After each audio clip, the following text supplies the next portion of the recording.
Hey everyone, so in today's video I'll be reviewing Shadow of Mordor. There will be no spoilers for the game, so don't worry about that.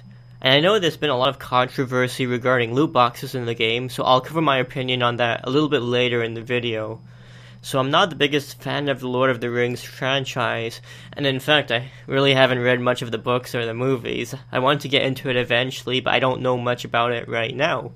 But coming from the point of view as someone who doesn't know much about the franchise, the previous game, Shadow of Mordor, really wasn't good in explaining the lore and the plot of The Lord of the Rings. It wasn't good at it at all. But this sequel, Shadow of War, actually does have a lot more cutscenes, and they actually do explain a little bit about how the rings work and stuff. They actually went into a lot more detail, which I liked. If you don't know, remember that Shadow of Mordor is the old 2014 title, and Shadow of War is the new title that was released last week. So initially in 2014, I was a little bit disappointed with Shadow of Mordor because it didn't really explain much about the storyline of the game, like of the books or the movies or anything. I didn't know much about it to go into it, and I didn't learn much after I went into it. And back in Shadow of Mordor, there was barely any cutscenes as well. It was mostly just a big beginning intro and a big ending cutscene, but there wasn't really many cutscenes throughout. You'll be happy to hear, though, that Shadow of War is much better.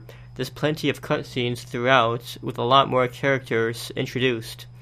The gameplay is a lot more refined. There are many quality of life improvements. The artificial intelligence of the enemies is much more reasonable, and I feel like the difficulty has been lowered since the previous game.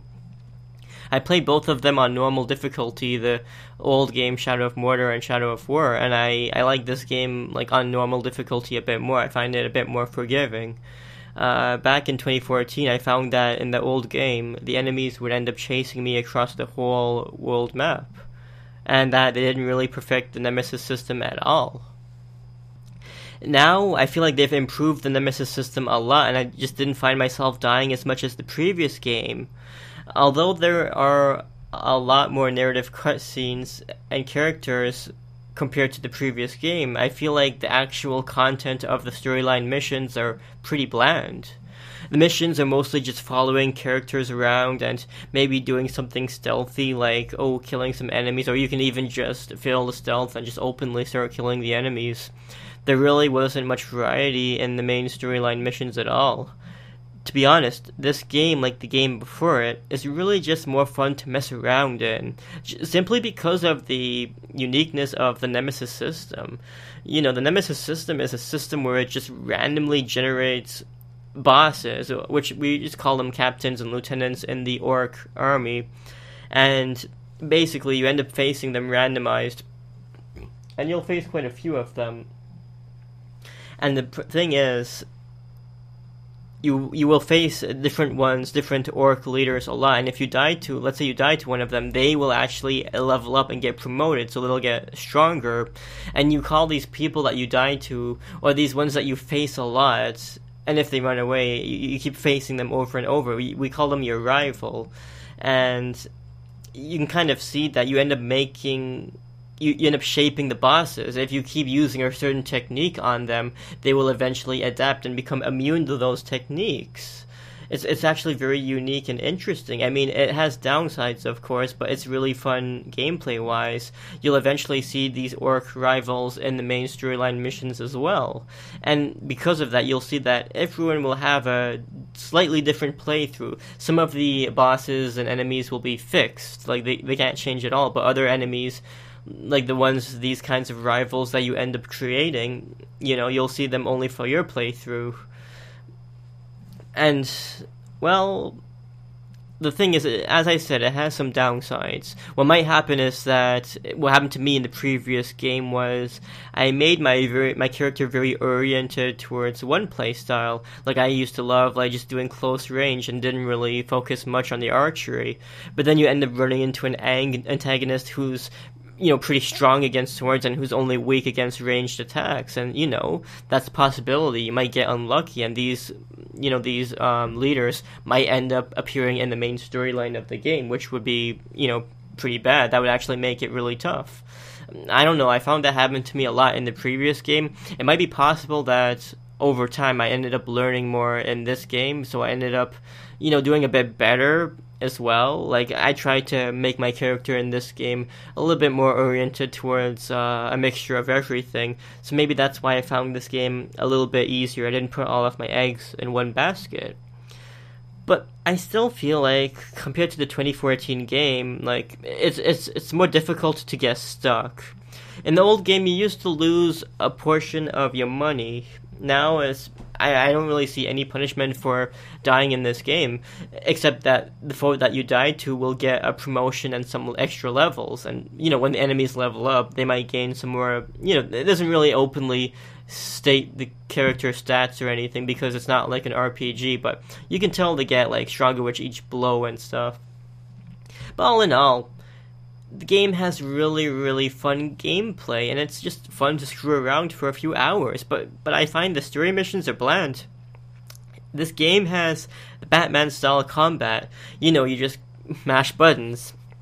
There's a few QTE, like QuickTime events, but, they're very generous. It's actually very, very easy for the new players to get into. So if you haven't played these kinds of games, or if you didn't play Shadow of Mordor, you don't need to worry. It's actually, especially this game now, this sequel, it's very, very beatable, and you don't really have to worry at all, because there's pretty much no punishment for a death. Looking at these games from a technical aspect, I say that they're really amazing because you can have like a whole screen full of dozens of minions attacking you at once. This game introduces large-scale castle-style battles with dozens of enemies fighting you at once, like your army and the enemy's army. They've introduced, you can recruit enemies, bosses, into your army, and you can have them fight on your side. And looking at this game from a technical standpoint, it's pretty amazing.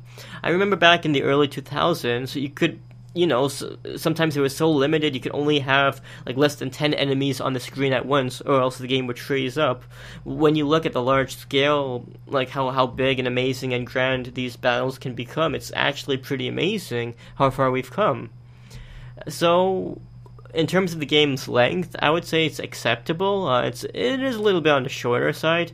I'd say that now we have to divide the game into the acts. This is how the game divides itself. I'd say it's about 10 to 15 hours to get to the end of Act 3. Now I'm going to talk a little bit about the loot boxes and the controversy regarding the final chapter, but I won't be spoiling the actual story, so don't worry about that. So the truth is that there's 4 acts in the game. The third act has a major plot twist, but it doesn't actually have the credits, so I actually don't consider the ending of Act 3 of the game to be the actual ending of the game. Between the third act and the fourth act, there's actually about 10 to 20 hours of grinding castle-style missions, and there's actually no cutscenes throughout the entire third and fourth act. There's only a maybe less than 5, I would even say like 3-minute cutscene at the very end of Act 4, so you can see that the way they designed the last portion of the game, the developers padded the game out, and I just don't know why they did that, because from the prologue to Act 1, Act 2, Act 3, you have regular, unique missions, lots of cutscenes with character interactions, but the fourth act is really grindy and repetitive, and all you get is a little cutscene at the end. It's a really, really awful design choice. It's kind of like how in Metal Gear Solid 5 that came out a couple of years back, it had an Act 2, but it was like really rushed, like because they ran out of time, and maybe they ran out of the budget as well, and it only had a few cutscenes, and that was it. My problem with Act 4 is that I don't really consider it a secret ending. My mentality for games is that if the credits doesn't show, you really haven't beaten the game. Some games are kind of stupid. Well, I shouldn't say they're stupid, but it's that you have to. Some games require you to beat the game 100% to actually get the ending. A popular example of this was the original Drakengard. I think Assassin's Creed 2 also kind of required you to do a lot of extra stuff to just get the ending where you fight the Pope. But And this game doesn't require you to 100% it, but you have to do a whole bunch of repetitive missions that doesn't even have anything unique. So it's kind of like, what the hell were they doing? And there was no credits at the end of the third act, and it's not just that. I'm not spoiling anything, but the ending of Act 3 is not really a good ending at all. It's not even a cliffhanger ending. It's like, the ending of Act 3 is just, it like leaves a whole bunch of threads of plot hanging, and you can just tell the game didn't end. Act 4's ending is not like a secret ending. It's like a regular ending, I think. I know there's going to be controversy with that, but unless I see the accompanying credits roll, I don't think that's the ending of the game. And as I've said, like, some games are worse. They make you 100% the game just to actually get the ending and the credits. This game doesn't go that far, but it's still such a bad design choice. Is it hard to beat Act 4? No, and you don't need to buy loot boxes with your real money to beat the game. However, you can be screwed by the random number generator, because you can end up creating a rival that's very difficult for your character to beat while doing these repetitive missions. See, now the enemy orc captains, they can end up being 5 levels above your maximum character level, and I do think that they included the loot boxes because there will always be a portion of the gamers who will use loot boxes to see the ending, even though they could just YouTube it. It is kind of stupid, but it happens. But for the most part, Act 4 is beatable, but it just takes a lot of time. And when I say a lot of time, I mean for the time for you to have gotten from the beginning of the game to the ending of Act 3 all over again, but only with repetitive missions.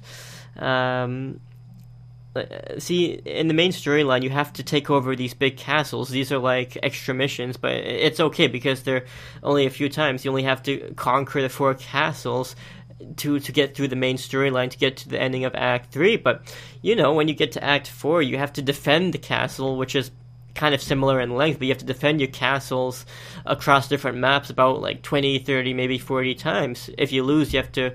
Well, you don't get punished too much. If you fail once, you don't have to like redo all of it. You can just have to retake the castle, and you can keep going onwards.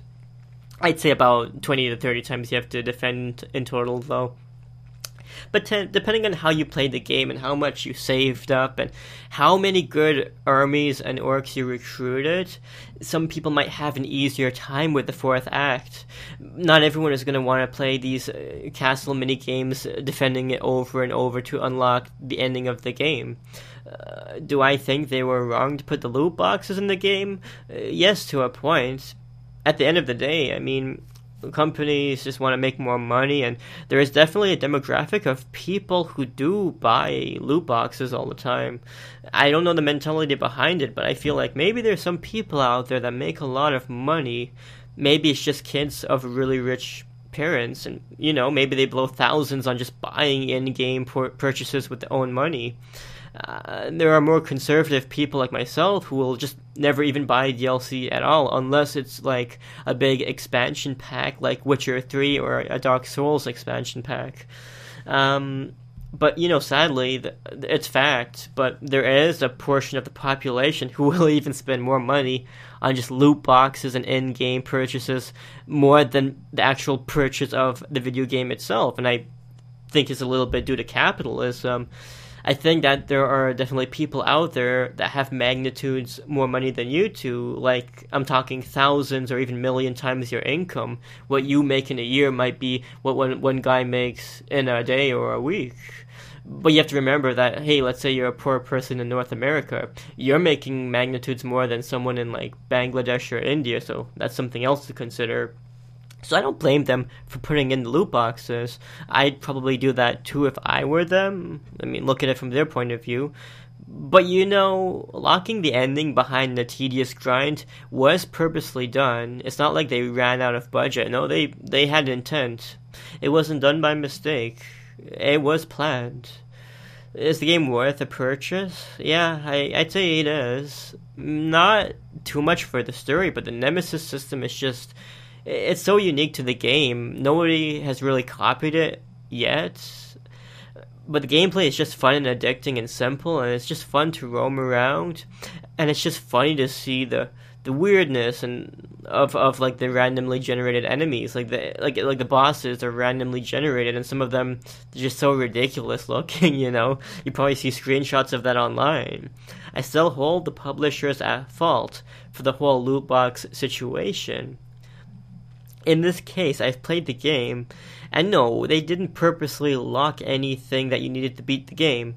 Now, I'm gonna say one thing though. You earn experience and currency, like the experience to level up and the currency to buy items. You don't buy much in this game though, but you can buy like castle upgrades to defend, and you earn these at a decent rate without the need for loot boxes. Because they didn't purposely make experience or currency really grindy and awful to get, I say that you should buy the game, but just don't buy loot boxes or DLC. See, like, if they actually made the gameplay really repetitive and on purpose and made the experience like really, really slow and grindy, then I would say don't buy the game at all. But because like it's not bad at all, I think it's okay. You can beat the game without loot boxes. So if you enjoyed the video, please consider giving it a like and consider subscribing to our channel.